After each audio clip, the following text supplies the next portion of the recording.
Muy bien, vamos a abordar esta doctrina del rapto de la iglesia. Primera de Tesalonicenses 4, del 13 al 18. Pablo les dice a esta iglesia: no queremos, hermanos, o tampoco queremos que ignoren acerca de los que duermen. Dios no quiere que ningún cristiano ignore qué pasa después de morir. No quiere Dios que nosotros ignoremos qué hay después de la muerte, para que no nos comportemos como la gente que, como no sabe qué hay después de la muerte, como mi abuelita, se murió uno de sus hijos de mi abuela materna y se vistió de negro 8 meses sin salir de su casa para guardar luto. Háganme ustedes el favor. ¿Por qué lo hizo y por qué lo hacían nuestros abuelos o abuelas? Por la ignorancia de saber qué es la muerte y cómo debemos comportarnos delante de la muerte. Entonces así comienza Pablo escribiéndoles a estos hermanos: no quiero que ustedes ignoren acerca de los que duermen. La palabra dormir se usa para morir en el Nuevo Testamento, y vamos a demostrar que una persona cristiana que se muera nunca pierde su conciencia de su existencia. Todas las personas que vamos a ver en la Biblia en esta tarde, vamos a demostrarles que cuando murieron estaban conscientes, pero su cuerpo es el que duerme en la tumba, es la resurrección de los muertos. Pero el alma y el espíritu, en el momento de la muerte, nos vamos inmediatamente, salen del cuerpo, lo vamos a ver, a la presencia de Dios. Si tú mueres sin Cristo en esta noche, o mañana, o dentro de un mes, tu alma y tu cuerpo y tu espíritu se salen y descienden al centro de la tierra, al Sheol. O en el Nuevo Testamento, con la palabra Hades, que son diversos compartimentos, es como una prisión en el centro de la tierra, donde están esperando millones de espíritus el juicio del gran trono blanco de Apocalipsis 20, del 11 al 15, que es el juicio de los incrédulos. Y cuando acabe el milenio, Dios los va a sacar del Sheol, van a estar enfrente de Él, parados, ya no hay oportunidad de hincarse, ya no hay oportunidad de pedir perdón, y Dios va a abrir los libros y les va a demostrar con los ángeles y con nosotros como jurado. 1 Corintios 6, del 3 al 4, somos el jurado en el juicio de Dios, porque Dios hizo un lugar que se llama el infierno. Y si no hubiera un infierno, el Dios de la Biblia sería un monstruo, porque si no hay un castigo para las gentes que no fueron castigadas en la vida, pues entonces se salieron con la suya.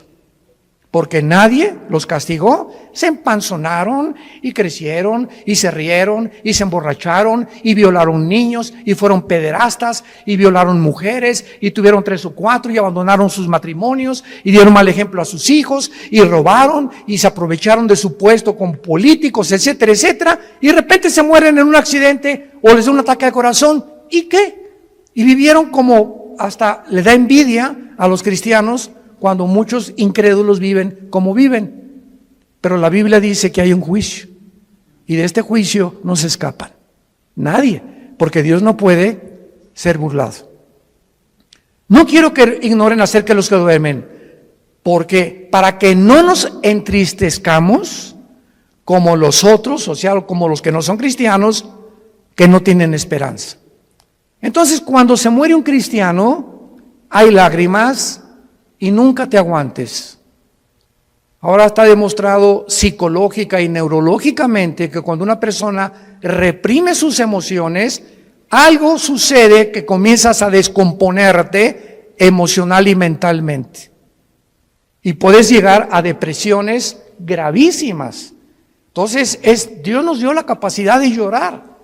Y si alguien se murió, no te aguantes, llora. Y desahógate todo lo que puedas, no te aguantes cuando tienes ganas de llorar, llora. Pero al mismo tiempo que lloramos, hay una compensación de saber que mi primo, mi hermano, mi papá está en un lugar muchísimo mejor que si se hubiera quedado en Querétaro. Está feliz con el pandero si fue cristiano, etcétera, etcétera. Y hay una tristeza porque es un ser que ya no nos vamos a volver a ver. Como dijo el hermano Luis Palau, hace unos meses que acaba de morir de cáncer, grabó un video que me atravesó el corazón. Y Luis Palau dijo antes de morir, semanas antes de cáncer, yo quisiera que toda mi familia se fueran en el mismo avión conmigo. Así lo dijo, en el mismo avión. Pero yo me voy adelantando y me van a alcanzar después en otro avión ellos. Pero estoy contento porque voy y sé a dónde voy. Porque sé que me está esperando Jesucristo. Y el momento que cierre mis ojos y que mi alma salga, me olvido de todo y descanso verdaderamente por toda la eternidad. Entonces, este pensamiento lo trajo Jesucristo. Porque tenemos esperanza. Entonces Dios no quiere que vivas como los que no tienen esperanza, que le lloran a sus muertos 6 meses, 1 año, 2 años de luto. Esto es absurdo y ridículo para un cristiano. Versículo 14, porque si creemos, vean el sí condicional. Si realmente tú crees que Jesús murió y resucitó, así también, vean con mucha atención esto, así también traerá Dios con Jesús a quienes. Cuando Jesús venga en el arrebatamiento, si tú mueres hoy en la noche o yo muero hoy en la noche como cristianos y no ha venido el arrebatamiento, que vamos a hablar más adelante, nos vamos al cielo y cuando venga Jesús, que no va a poner sus pies en la tierra en el rapto, va a ser en el cielo y vamos a venir con Él los que hemos muerto en Cristo, de Pentecostés a nuestros días. Porque los santos del Antiguo Testamento resucitan después de la tribulación. Entonces hay varias resurrecciones, como dice 1 Corintios 15, 22 al 28, que lo vamos a ver más tarde. Entonces, cuando venga Cristo, traerá con Jesús a los que durmieron con Él. Esto implica que los muertos ya están con Jesús, no están en el cementerio. Ya están con Jesús los muertos, no están en el cementerio. Como el cuento de el Día de Muertos en México, ¿no? Que estaba la India María en el cementerio con una olla de mole. Y llegó la señora Pompidou con un ramo de flores. Y entró la señora Pompidou al cementerio con su ramo de flores así. India bruta, le dice, ¿cuándo crees que tu muertito se va a comer el mole? Y le contestó la India María, cuando venga el suyo por las flores. O sea, tanto los ignorantes como los de la clase alta cometen el mismo error que se llama paganismo.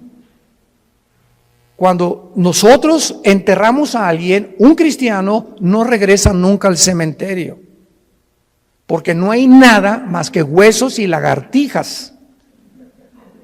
Y pararte enfrente de una tumba o de un monumento de una tumba, ¿verdad?, es por ignorancia, porque de alguna manera queremos seguir teniendo contacto con eso y, ay, mi chole, ¿verdad?, y perdóname que te haya hecho lo que te haya hecho, ¿verdad?, y perdóname, mi chole, y comenzamos a hablar con el muertito, con la muertita, y él no está ahí, ni se va a comer el mole, ni va a salir por las flores.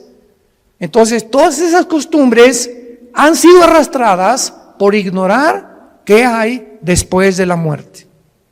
Y Jesús vino a abrirnos los ojos y el entendimiento para que vivamos con una vida de la verdad y del conocimiento. Versículo 15, por lo cual, entramos en materia, os decimos esto en palabra del Señor. O sea, Jesús le reveló a Pablo lo que vamos a leer. Que nosotros que vivimos, que habremos quedado hasta la venida del Señor, no precederemos a los que durmieron, porque el Señor mismo, con voz de mando, con voz de arcángel y con trompeta de Dios, descenderá del cielo, y los muertos en Cristo resucitarán primero. Luego nosotros, los que vivimos, los que hayamos quedado, seremos, apunta la palabra en tu Biblia, arpazo, tal como suena con Z, arpazo, como el arpazo de un tigre o el de un león que hace esto para arrebatar la carne. Y esta palabra se tradujo arrebatados y significa ser sacado o quitado de en medio súbitamente. Por eso se llama rapto, viene del latín raptarus. Entonces, usar arrebatamiento o el rapto de la iglesia son palabras sinónimas, pero se tradujo arrebatados. Y es la palabra arpazo, que se traduce ser quitado, es cuando alguien rapta a alguien, viene y lo quitan y lo suben a un coche, ¿verdad? Súbitamente de repente y te inmovilizan y te desaparecen. Por eso se llama que seremos raptados. De repente, millones de personas en el mundo van a encontrar la ropa tirada en el suelo. Todos los bebés van a desaparecer del planeta Tierra y los niños menores de edad hijos de los cristianos. Aviones van a chocar porque los pilotos chocaron, porque desaparecieron los pilotos. Los congestionamientos de tráfico en las carreteras van a ser espantosos por tantos choferes que desaparecieron de sus trailers, de sus carros y tuvieron que chocar. Va a haber un congestionamiento impresionante en los medios de comunicación, tratando todos de poder investigar qué sucedió. ¿Qué pasó? ¿Quién se llevó a millones de personas del planeta Tierra? ¿Qué creen ustedes que el mundo va a contestar? Se los llevaron los ovnis. Y no es coincidencia que desde 1948, cuando Israel regresa a su tierra, desde el 48 hasta nuestra época, y más en los últimos meses, se ha promulgado y ha aumentado la comunicación y la investigación sobre el fenómeno de los ovnis. Las Naciones Unidas ya tienen un departamento dirigido por una hindú, una mujer de la India, encargada de investigar el fenómeno ovni. Al expresidente Trump le dijeron los senadores que por favor explicara el problema de Roswell, que en Nuevo México parece que cayó un ovni en Estados Unidos y que había un habitante dentro de él, que lo sacó la CIA y el Pentágono en Estados Unidos y descubrieron que pues era completamente falso. Entonces, ¿por qué están apareciendo tantos platillos voladores en el cielo? Yo quiero darles ahorita la respuesta. Una vez me preguntaron, ¿por qué ustedes los cristianos no creen en los ovnis? Y yo les contesté, ¿quién dice que no creemos? Claro que hay muchos videos falsificados y relatos de personas que fueron raptadas por ovnis o que también hicieron experimentos genéticos con ellos, pero hay hechos que son reales. Y yo estuve traduciendo, ¿te acuerdas, Alan? De Jim Arwin. Jim Arwin fue el piloto de la nave Apolo 15, que fue el primer vehículo que caminó en la luna. Y Jim Arwin vino a México y me llamaron a mí, ya hablaba yo inglés en aquel tiempo, para que fuera su traductor. Fuimos como 6 o 7 universidades, ¿te acuerdas? Y Jim Arwin estuvo platicándonos con nosotros que él vio, porque allá cuando regresaba de la luna, él se convirtió a Cristo. Y en la escuela donde iba Alan, tenía a un hijo que ellos adoptaron, ¿te acuerdas? Era un taiwanés o de Filipinas, que era la misma escuela donde iba Alan y nuestra hija Kim, que ya murió de cáncer. Pero Jim Arwin me dijo, mira Armando, yo vi una cosa que pasó enfrente de la nave cuando íbamos entrando ya a la atmósfera, que era una velocidad Mach 3, o sea, imposible que ninguna nación haya fabricado tal artefacto que pueda trascender la velocidad del sonido. Y le dije, ¿qué? Dice, nada más vi algo como plateado que pasó enfrente de mí. Entonces, hay astronautas y hay pilotos de integridad que dicen que se han enfrentado con este fenómeno de los ovnis. ¿Y cuál es la respuesta? La respuesta es que es real. Nada más que los cristianos no les llamamos ovnis, les llamamos ovis. Objetos voladores identificados. Porque no negamos que existen, pero sabemos quién está detrás de ese fenómeno. Son materializaciones de la energía satánica. Satanás está preparando el mundo para que cuando venga el arrebatamiento de la iglesia, sepa el mundo que fuimos sacados del mundo por extraterrestres. Ahorita, en el estado de Colorado, en Estados Unidos, el más grande observatorio de los ovnis, ¿quién creen ustedes que lo financia? El Vaticano. ¿Y saben cómo se llama el observatorio? Lucifer.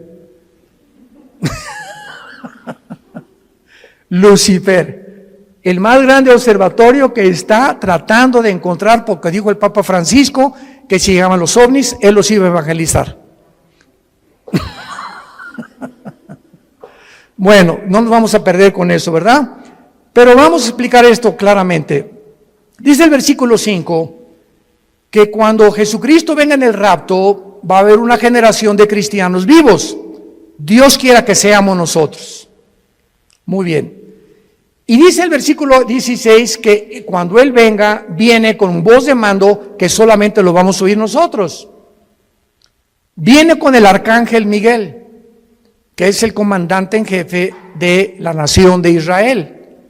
Y también dice la Biblia que vendrá con una trompeta. Y esta trompeta no es la última trompeta del capítulo 14 de Apocalipsis, porque las trompetas del Apocalipsis son de juicio. Y la trompeta que se va a usar aquí es para llamarnos a nosotros. Vamos a oír como un shofar. Porque en el libro de los Números, en el Antiguo Testamento, cuando acampaban, usaban 2 trompetas. Entonces en el desierto eran 2 millones de personas. ¿Y cómo podía Moisés decirles, mándeles un Twitter a los que se encuentran como a 1 kilómetro acampados, porque necesito tener una reunión mañana en Zoom con ellos? Entonces, agarraban una trompeta y tenía un sonido continuo, y cuando la gente lo oía, se acercaban alrededor del campamento y de la tienda de Moisés y de Josué para saber que él tenía instrucciones, y había otro toque de trompeta que era que era repetido, que significaba empaquen porque nos vamos, estamos cercanos por el enemigo. Entonces, uno era para reunir al pueblo y el otro para huir, porque tenían que cambiarse de lugar, porque sentían que venían enemigos contra ellos. Y el toque de trompeta que vamos a oír es para reunirnos con Jesús. No puede ser la trompeta del Apocalipsis. Esto es muy importante para poder saber, porque he oído que han dicho que es la última trompeta del Apocalipsis, y esas son trompetas de juicio. Entonces dice la Biblia, Cristo descenderá del cielo, versículo 16. Y noten ustedes que los primeros en encontrarse en el aire con Cristo serán los muertos, pero vean ustedes, en Cristo. O sea, desde Pentecostés hasta nuestros días se formó la iglesia. La iglesia no existía en el Antiguo Testamento, no existía en los evangelios. Fue cuando en Pentecostés, bajo el Espíritu Santo, que se formó el cuerpo de Cristo. Y ahora la iglesia somos seres humanos que estamos en Cristo, injertados en Él. Dice Efesios 5, somos parte de sus huesos y de su carne de Cristo, es el cuerpo místico de Cristo. Entonces, en el rapto, si nosotros estamos vivos y viene ahorita a las 7:30 de la noche y oímos, vamos a oír, ¿verdad? Nada más nosotros, un sonido, y de repente, en un abrir y cerrar de ojos, estamos en el cielo con Él. Ya Él viene con todos tus parientes que murieron antes que nosotros en Él. Los santos del Antiguo Testamento resucitan después de la tribulación. Y este orden, porque dice en 1 Corintios 15, 22 al 28, que hay un orden establecido por Dios para la resurrección de los muertos. Primero Cristo, las primicias, después los que son en Él. O sea, la iglesia que somos nosotros. Y dice la Biblia, luego nosotros los que vivimos, los que quedemos, seremos arrebatados juntamente con ellos en el aire. El rapto es en el aire, Jesús no baja. La segunda venida baja y planta sus pies en el monte de los olivos. Zacarías capítulo 14, del 12 en adelante. Cristo pone sus pies en el monte de los olivos donde fue crucificado. Y dice Zacarías 14, se va a hacer un valle de sur a norte y de oriente a occidente. Se va a hacer una cruz en el suelo. Va a ser como una hendidura que se va a hundir la tierra formando una cruz cuando Cristo venga y viene con nosotros, Apocalipsis 19, a establecer su reino. Son dos eventos completamente diferentes. Veamos el otro pasaje en 1 Corintios, capítulo 15, versículos 51 al 53. Pablo comienza diciendo, les digo un misterio. El rapto de la iglesia, síganme con mucho cuidado, era desconocido por los judíos. Ningún profeta del Antiguo Testamento habló del rapto de la iglesia, que habría un grupo de personas que no íbamos a morir. Era desconocido bajo el Antiguo Testamento. En los evangelios no se encuentra, en Mateo, Marcos, Lucas y Juan, no se encuentra el rapto. Más que cuando Jesús dice en Juan 14, voy a preparar una morada para ustedes y vendré y os tomaré a mí mismo. De una forma indirecta, la palabra os tomaré a mí mismo, que es en el griego paralambano, apúntalo, paralambano significa ser sacado y unido a Cristo. Y al apóstol Pablo, no a Juan, no a Pedro, no a Santiago, no a Mateo, no a Lucas, a nadie el Espíritu Santo le reveló este misterio. Entonces estaba escondido, era un secreto que Dios tenía guardado para nosotros, los que pertenecemos a la iglesia. Y se lo revela al apóstol Pablo. Les voy a decir un misterio, dice Pablo. ¿Cuál es este misterio? Que no todos vamos a morir, pero todos vamos a ser transformados. Cuando venga el arrebatamiento estamos vivos en milésimas en un parpadeo de ojos. Mi cuerpo, tu cuerpo es transformado a la semejanza del cuerpo con el cual Cristo resucitó. Porque si me preguntan, ¿cómo va a ser nuestro cuerpo? ¿Me voy a parecer a John Travolta? ¿Me parecería a Madonna cuando resucite? Y tenemos curiosidad de cómo va a ser nuestro cuerpo, ¿verdad? Lo vamos a ver ahorita con mucho detalle, porque la Biblia nos dice cómo va a ser nuestro cuerpo. Entonces, este misterio es que habría una generación de cristianos que no vamos a saber lo que es morir.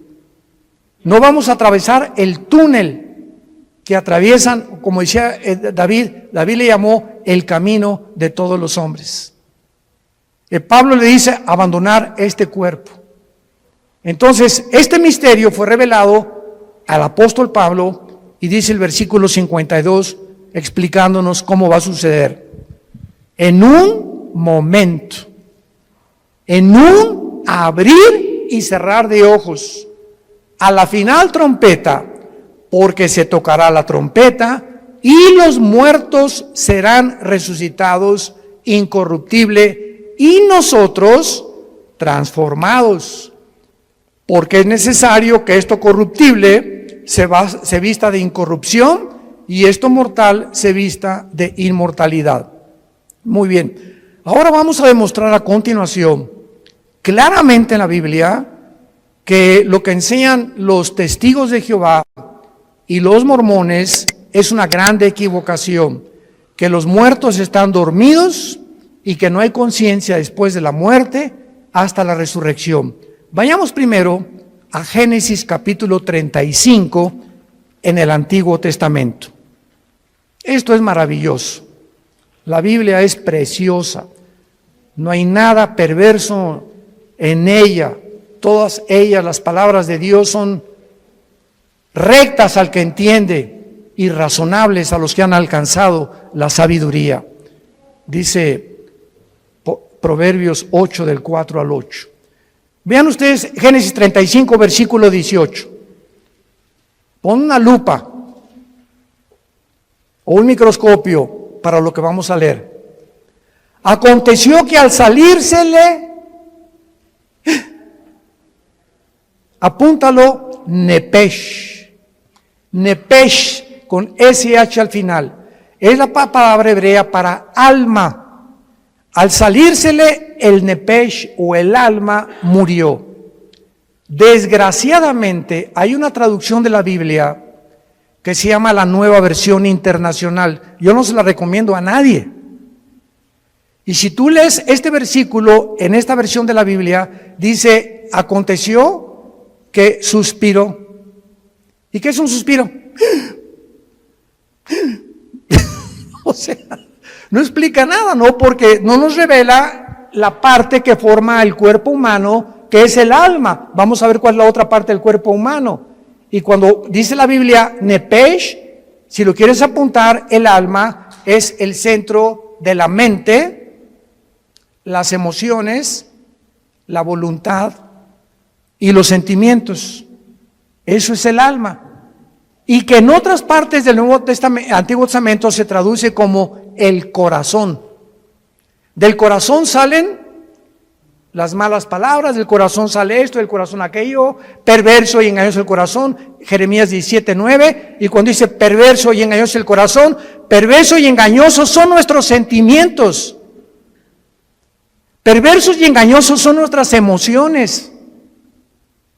Perverso y engañoso es nuestra voluntad y nuestro intelecto.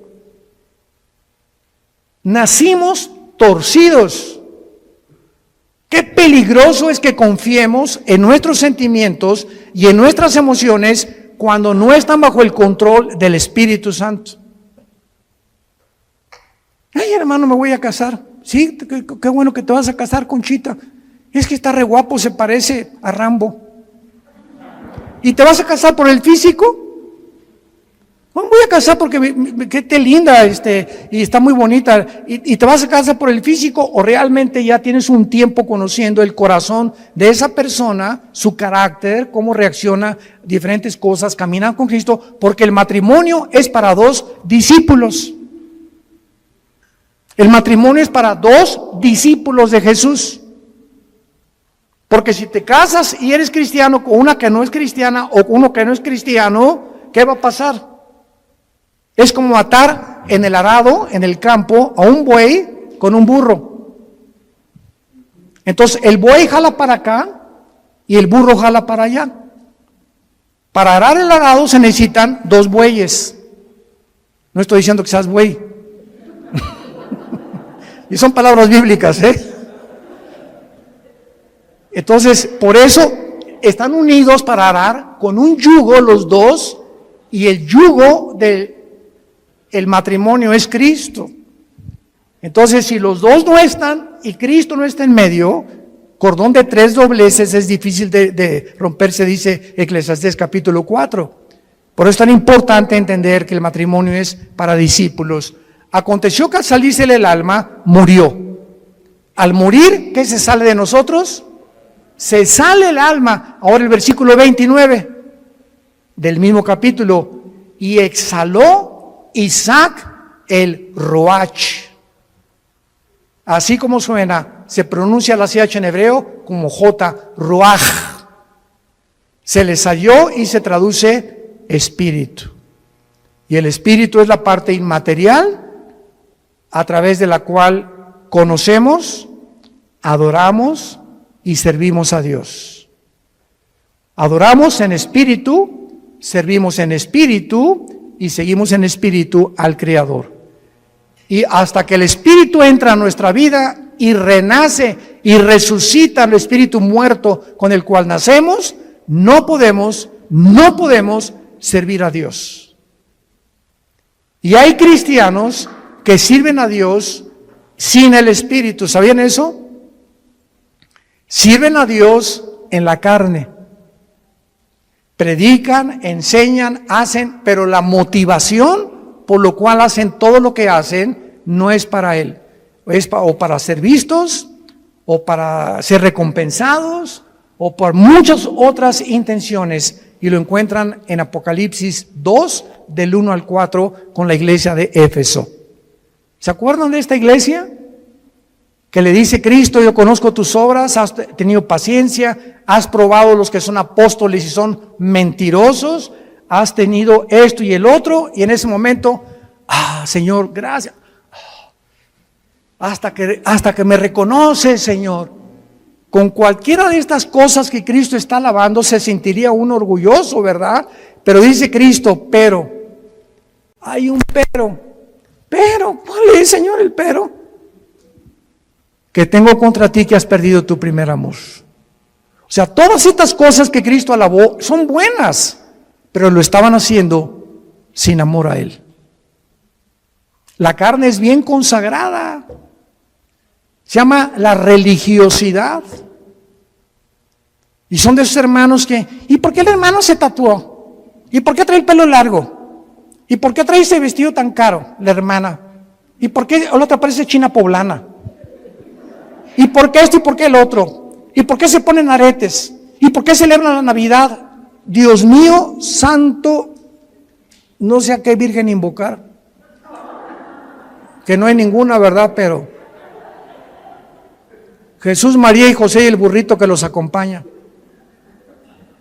Es increíble que estén continuamente tratando de ver que el cristianismo es a través de cómo te vistes, de si estás tatuado. Una vez me dijo un señor: ¿ya viste ese hermano que está tatuado? Y le dije: es peor la panza de Santa Claus que tienes tú. Se pintó algo en el cuerpo, ¿y quién está haciendo más daño a su cuerpo? ¿Él o tú? Y peor si tomas Coca-Cola. Entonces, cuando apuntamos a alguien, 3 dedos nos apuntan a nosotros. Nos damos cuenta. Tengamos cuidado a quién juzgamos y a quién le señalamos el dedo, porque estamos buscando siempre que creemos que somos mejores que otros por la forma como nos comportamos, y a Dios se le adora en espíritu y en verdad. Es que en la Navidad es paganismo y ¿sabe? Cállese.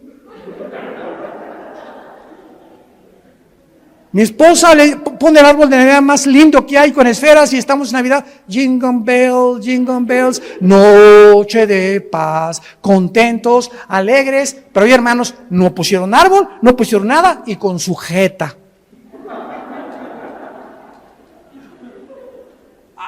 Imagínense en el cielo, Dios al arcángel Miguel: búscame a los que pusieron arbolito y les pones una tacha. ¿Se imaginan ustedes que así Dios calificara la vida espiritual de nosotros? Los que pusieron y los que no pusieron, los que toman vino y los que no toman vino, los que están tatuados y los que no están tatuados. Dios ve el corazón. El gozo y la paz en el espíritu que tengamos y la comunión con Él, eso es lo que Dios busca en nosotros. Ahora veamos en Filipenses capítulo 3, ya que hemos visto que al morir se sale el espíritu y el alma.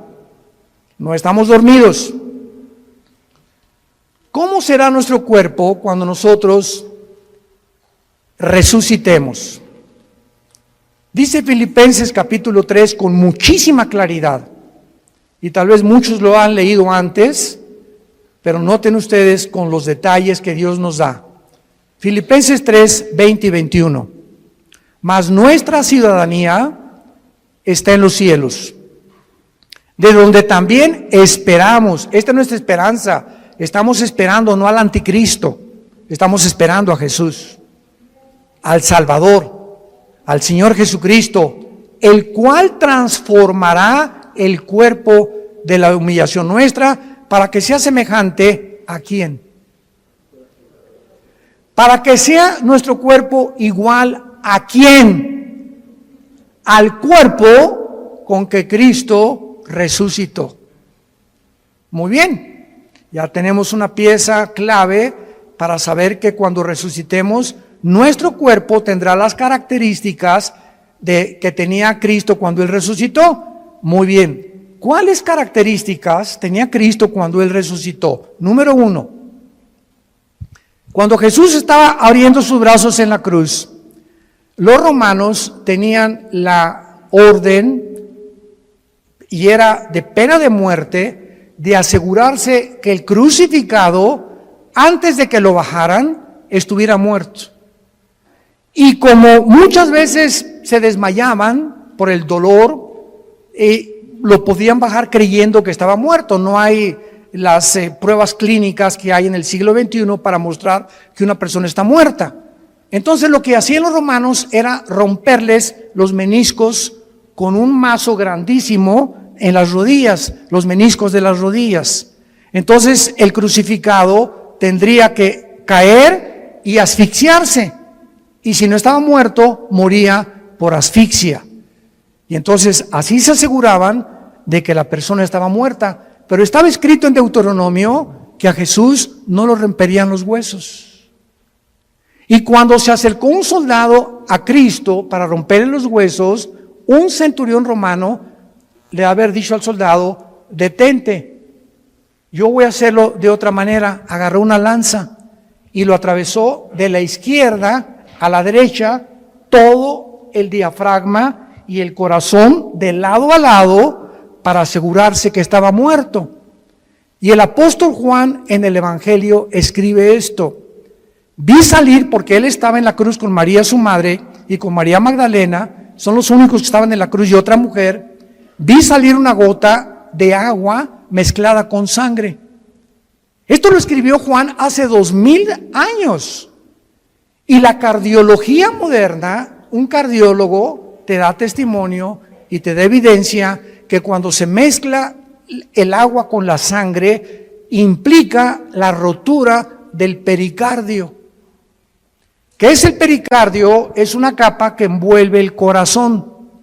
Y cuando se rompe, produce un derramamiento de agua mezclada con sangre. Lo que implica que cuando Jesús fue atravesado con la lanza, ya estaba muerto. Y ahora quiero hacerles una pregunta a todos ustedes, que me encanta hacérselas, sobre todo a los teólogos, aquí a los calvinistas y a los arminianos, y yo que aquí, que se me diga, a ver. ¿De qué murió Cristo?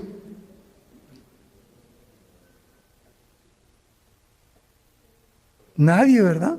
¿De qué murió? No murió de asfixia. Cuando lo atravesaron la lanza ya estaba muerto. ¿De qué murió? El Salmo 22, ya lo contestaron. Ya ha visto uno de mis videos. En el Salmo 22, 1000 años antes de que Cristo fuera crucificado, antes de que ni siquiera se practicara la crucifixión. Increíble. David escribe: Dios mío, ¿por qué me has desamparado?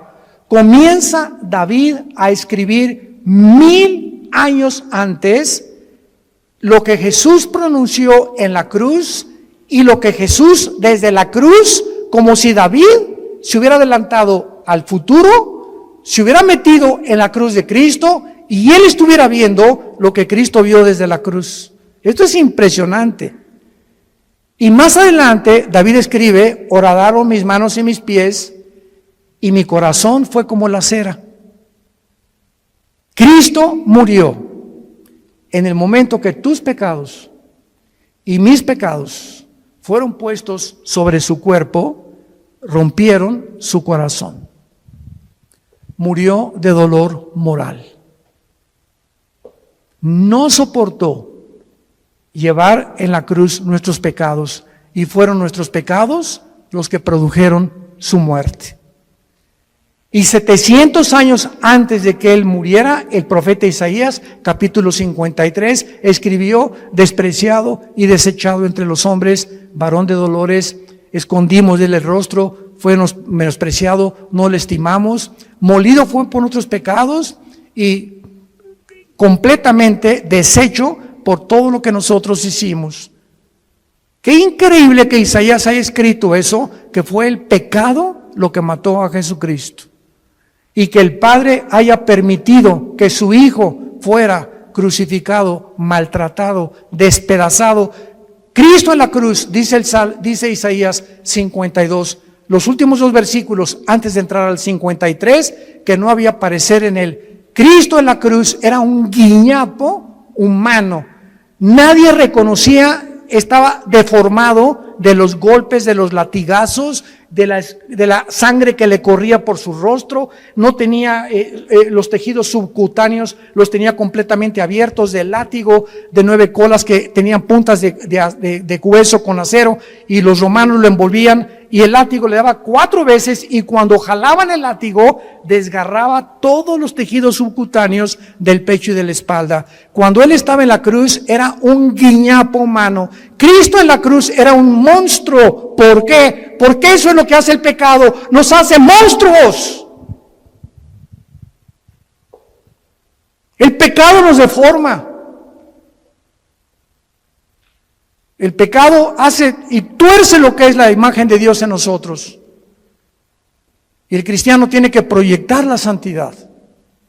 El cristiano tiene que proyectar el gozo, la paz del Señor.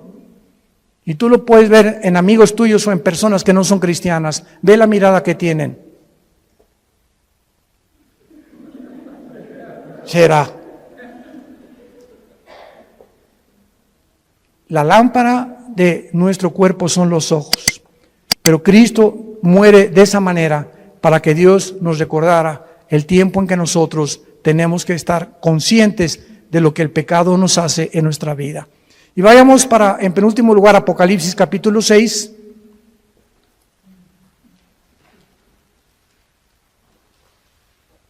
Molido por nuestros pecados. Qué tremendo.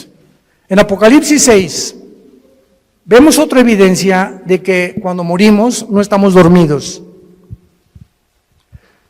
Capítulo 6, versículo 9 en adelante. Cuando abrió el 5º sello, vi, dice el apóstol Juan, vi bajo el altar las almas de los que habían sido muertos por causa de la palabra de Dios y por el testimonio que tenían. ¿Cómo podía Juan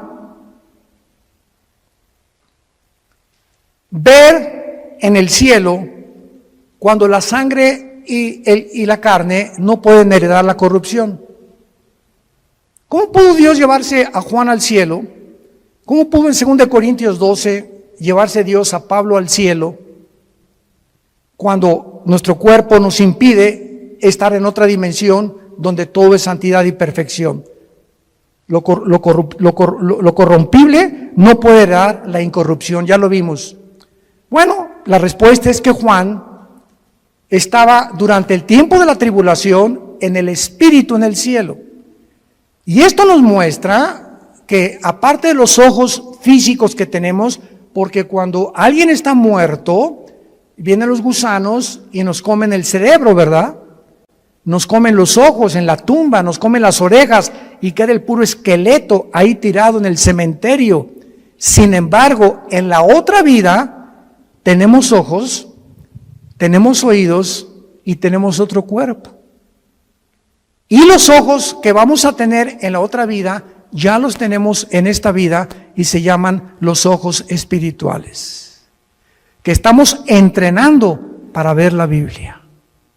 Si tú vienes a la Biblia con tus ojos carnales, sin antes orar ni limpiar tu vida, Dios no va a permitir que veas nada de revelación, ni el Espíritu Santo te va a descubrir las cosas profundas que se encuentran en la Biblia, porque los puros de corazón verán a Dios, nada más. No podemos acercarnos a Dios con un corazón sucio y con una mente inmunda. Entonces, qué increíble, ¿verdad? Que la Biblia pueda mencionar que podamos mantener la existencia y la conciencia de la existencia. Y esto nos prueba otra cosa tremenda que hoy en la comida mi esposa y yo, platicando con unos dentistas en casa de Alán, nos compartieron, ¿verdad?, de lo que está descubriendo en el mundo de la medicina, de las vibraciones, etcétera, etcétera. Tú sabes que nosotros cuando soñamos, ¿no es la mente la que produce los sueños? ¿Tú sabes que los pensamientos no se forman en el cerebro? Los pensamientos y los sueños están en el área de la dimensión espiritual. Y una cosa es el cerebro y otra cosa son los pensamientos. Porque cuando tú mueras, tu cerebro se queda con los gusanos, alimento de los gusanos, y en la otra vida vas a recordar quién eres. Pero ¿cómo si tu cerebro ya no lo tienes? Ya se lo comieron los gusanos. Esto nos demuestra claramente que la conciencia no está en el cerebro, los pensamientos no están en el cerebro. El cerebro no es un órgano como el hígado que produce la bilis y los intestinos, los jugos gástricos, etcétera, etcétera. Pero el cerebro es solamente un órgano, pero no forma parte de la vida espiritual. Y cuando la Biblia dice, renovaos en vuestra mente, no dice en el griego en el cerebro, dice en vuestra mente, y la mente es el alma. ¿Están aprendiendo algo? Juan está en el cielo y ve las almas de los muertos. No estaban dormidos. Y Juan, versículo 10, los oye que los muertos tenían cuerdas vocales en la otra vida. Las que tenemos aquí, los gusanos se las comieron. Y en la otra vida, Juan oye que clamaban a gran voz, oyó que estaban junto a Dios y le estaban preguntando a Dios, ¿hasta cuándo, Señor, santo y verdadero, no juzgas y vengas nuestra sangre en los que moran en la tierra? ¿Qué fue lo que Juan oyó que estaban diciendo estos muertos en el cielo? Que estaban muertos en su cuerpo, pero conscientes de existencia en la otra vida, espiritualmente hablando. ¿Estaban pidiendo venganza? Estaban pidiendo justicia. Ahora, fíjense qué importante es esto. En el cielo, los que están ahorita en el cielo están conscientes de muchas cosas que pasan en la tierra, como nos los demuestra este versículo, porque más adelante se les dice que se esperen hasta que mueran los demás que el anticristo va a matar.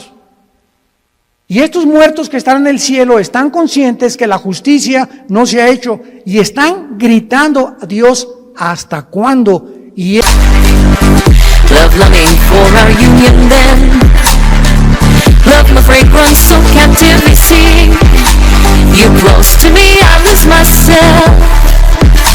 Never thought I would find love like this. Never thought I would be waiting. Move your body, let your spirit soar. And let your Adam move your body.